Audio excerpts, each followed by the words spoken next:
Paris ছেড়ে Neymar যখন সৌদিতে পাড়ি জমালেন, চারিদিকে তখন ব্যাপক সমালোচনা। নেইমার টাকার কাছে বিক্রি হয়ে গেছেন, নেইমারের ক্যারিয়ার শেষ, আরও কত কি।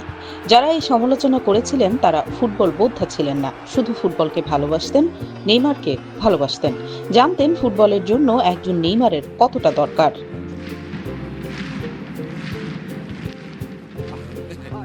কিন্তু কোনো কথা কানে তুললেন না নেইমার। সবকিছু পেছনে ফেলে 2023 সালে পিএসজি ছেড়ে পাড়ি জমালেন সৌদি প্রো লিগের ক্লাব আল হিলালে। বাৎসরিক প্রায় $10.5 কোটি চুক্তি। নেইমার আশায় অনন্য উচ্চতায় পৌঁছায় মরুর ফুটবল। কিন্তু ভাগ্য সাথে ছিল না নেইমারের। আল হিলালে যোগ দেওয়ার মাত্র 2 মাসের মাথায় হাঁটুর চোট।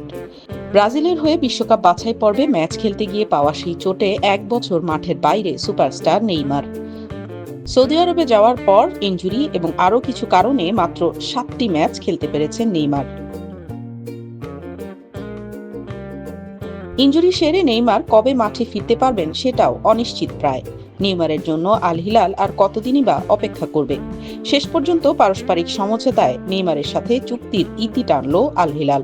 ক্লাবের পক্ষ থেকে সামাজিক যোগাযোগ মাধ্যমে দেয়া এক পোস্টে আল হিলাল লিখেছে, নেইমার আল হিলাল ক্যারিয়ারের জন্য যা দিয়েছেন সেজন্য তাকে ধন্যবাদ, আমরা তার সাফল্য কামনা করছি। গুঞ্জনটা কিছুদিন ধরেই বাতাসে ভেসে বেড়াচ্ছিল।